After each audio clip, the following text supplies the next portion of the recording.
The crash came without warning. The winding road through the Colorado mountains had always made Charles Montgomery nervous, but he never showed it.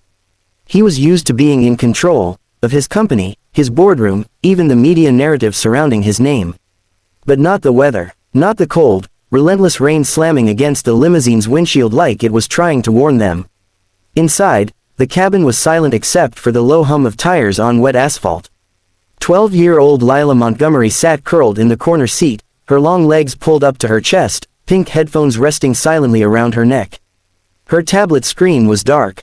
She wasn't watching anything. She wasn't doing anything. She just stared out the tinted window, eyes unfocused, lips slightly parted like she was about to say something but didn't know how. Charles, sitting across from her, barely noticed.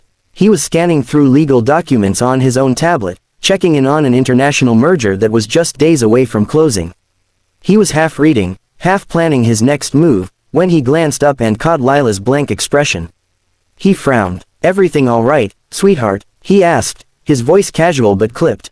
Lila didn't answer. She just turned her head slightly and gave a half nod, a gesture she'd perfected over the past few months. Since her mother's death, Charles went back to his screen. Words scrolled by, numbers crunched, deals clicked into place. Outside, the rain grew heavier. The driver, a man Charles barely knew by name, squinted through the windshield. The road ahead was slick, hugging the mountain's edge. Trees blurred past in gray-green streaks. He tapped the brakes, just a little too late. Around the bend, a truck jackknifed across both lanes, its headlights cutting through the downpour like flashbulbs. The limousine's tires screeched against the wet pavement.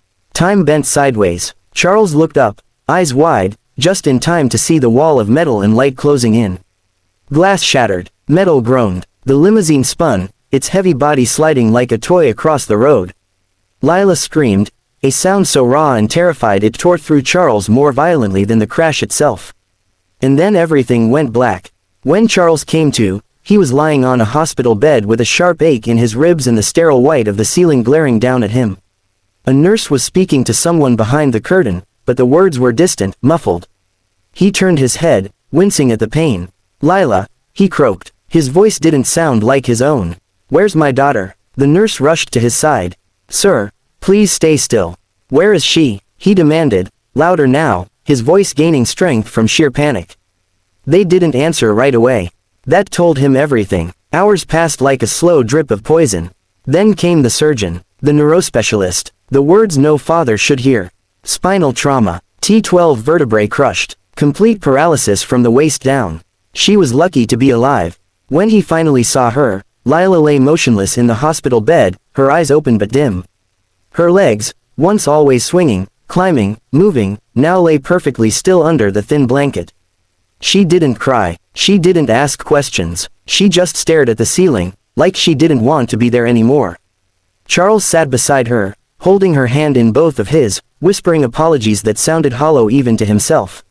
He could buy anything, jets, yachts, presidencies, but not her legs.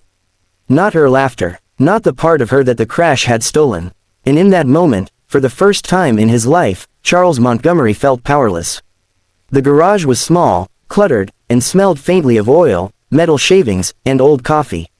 It wasn't much to look at: concrete floor, a single overhead light that flickered when it rained, and rows of mismatched tools lined up like soldiers waiting for battle. But to Daniel Reyes, it was a sanctuary. It was where problems were solved, not with theory, but with hands and heart. Early morning light crept in through a dusty window as Daniel knelt beside his daughter, gently fastening the Velcro straps on her leg braces. Emily, just 6 years old, sat on a worn mechanic's stool, legs dangling, cheeks still red from sleep. Her brown curls bounced slightly as she looked down at her father, a sleepy grin spreading across her face.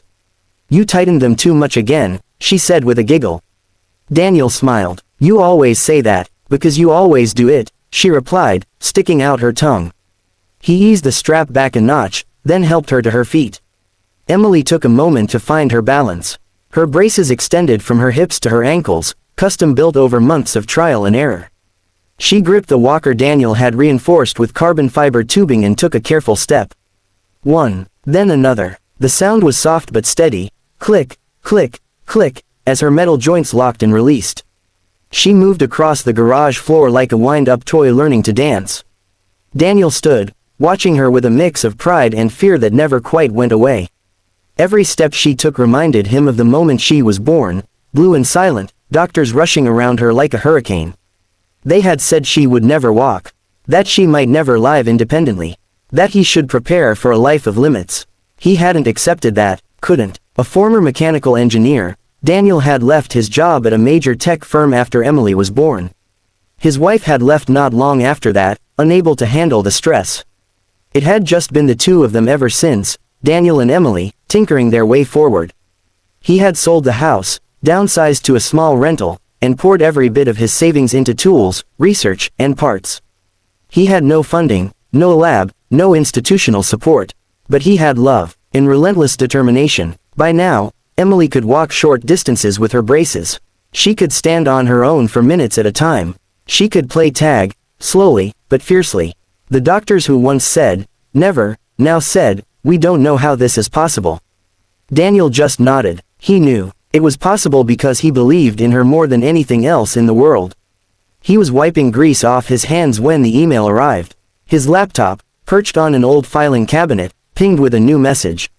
He tapped the space bar, expecting another notification about late bills or an offer for a part-time job. Instead, he saw the subject line. Desperate father, billionaire, begging for hope. His eyebrows lifted. He opened the message. The writing was formal but shaky beneath the surface. A man named Charles Montgomery, yes, that Montgomery, the real estate mogul, the billionaire, the man who'd once appeared on the cover of Forbes, was reaching out, not as a businessman, but as a father. His daughter, Lila, had been in an accident. Paralysis from the waist down. The best doctors in the country had told him it was permanent. But someone, some mutual acquaintance or perhaps a journalist, had told him about Daniel. About Emily, about the garage, the braces, the impossible steps. He wrote, I know this is unconventional. I know you have no obligation to help me. But if there's even a sliver of a chance you can help my daughter, please. Tell me what it will take. Daniel sat back in his chair. He rubbed his temples. He wasn't a miracle worker. He had no lab coats, no degrees beyond his bachelor's in engineering. He wasn't even sure how Emily's system would adapt to another child, let alone one several years older. But then he looked over at Emily, who had dropped to her knees and was now crawling toward a toy robot she'd made from scrap PVC and servo motors. She had figured out the controls herself. Because she was curious. Because she believed. And suddenly, Daniel thought. Maybe it's not about having all the answers. Maybe it's about trying anyway. He typed a short reply. Bring her to the garage. I'll meet you there. Let's see what we can do.